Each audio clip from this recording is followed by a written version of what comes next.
Hey friends, welcome back to the channel and another video. My name is Dr. Caroline, a practicing board-certified family medicine physician, and this channel is dedicated to help primary care physicians, particularly RVU-based primary care physicians, maximize productivity and scale their income without sacrificing well-being or risk falling into burnout. So in today's video, I want to share with you two key things to know about billing and coding in order to maximize your compensation. The first key thing is don't be afraid to make mistakes along the way. When you're working towards getting better at billing and coding, obviously you're going to make some mistakes and that's fine, but you will always learn from those mistakes because that is how you will get better. I used to be so crappy, or at least mediocre at best, with billing prior to working towards getting better at billing in order to maximize my compensation. But now that I've had over a year of practicing and getting better at billing and coding, I would say I'm quite good. So that's why I want to share some of the information I've learned in order to help you as well if that is an area that you struggle with. Obviously there's always more to learn, but I'm at the point where I feel like I know enough as a physician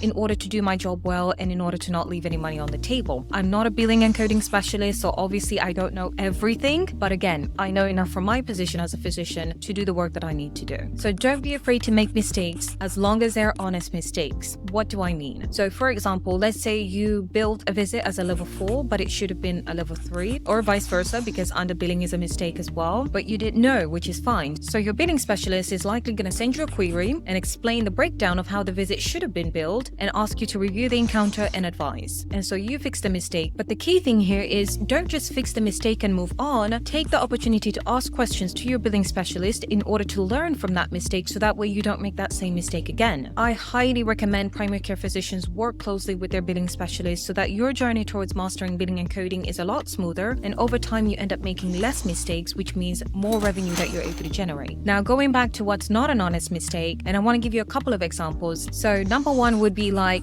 billing level 5s for every E&M visit that you have, when you know good and well that's probably a lie and you're going to fall on someone's radar. Now I'm not saying that it's not possible for every single one of your visits to be a level 5 type visit, and if you are one of those primary care physicians out there whose every single one of their visits is a level 5 type visit and you're doing it the right way, my goodness, good for you. Maybe you can give the rest of us a couple of pointers, but it is unusual and it will certainly raise a flag. As a primary care physician, your billing is likely to fall on a spectrum, right? So some level 2s, some level 3s, some level 4s, and some level 5s, etc. It should be variable compared to, let's say, a surgeon whose every single one of their cases is of high complexity because they're operating on someone and the risks that come along with surgery are high, right? But as a primary care physician, you see cases of varying complexity. So some cases that are straightforward, some that are of low complexity, moderate complexity, high complexity, etc. And so your billing should mirror that. The second example of what's not an honest mistake is billing for services that you've not done. Clearly this is wrong and you will fall on someone's radar. I don't think that needs a further explanation. So making honest mistakes is part of learning. Anytime you're learning something new or trying to get better at something, especially something as complex as billing and coding, you're likely going to make some mistakes, especially in the beginning, until you get better. But don't let the fear of making honest mistakes keep you from pursuing your compensation goals. And by the way, if you want to take a deeper dive into billing and coding and learn how to master this strategy in order to scale your income, then I definitely invite you to apply to our RVU consulting program because we get into this kind of stuff. The link is below if you're interested. The second key thing to know about billing and coding in order to maximize your income is don't be afraid to challenge your billing specialist. So now you're probably saying, but Dr. Caroline, you just said I should work closely with my billing specialist in order to get better at billing and coding. Yes, you definitely should. And when I say challenge, I don't mean it in a bad way, like I'm right, you're wrong kind of thing. But once you understand and get better at billing and coding, there will come a time when you might have to challenge certain suggestions from your billing specialist. You have to show what you know and what you feel is correct. And of course, you won't be able to do this, at least not confidently, unless you understand billing and coding well. So for example, there will come a time when your billing specialist sends you a query to downcode one of your visits, but you know based on the work that you've done and what you've documented that the level of service that you've billed for is correct. And you must be able to explain this to your billing specialist and why you stand by your billing decision.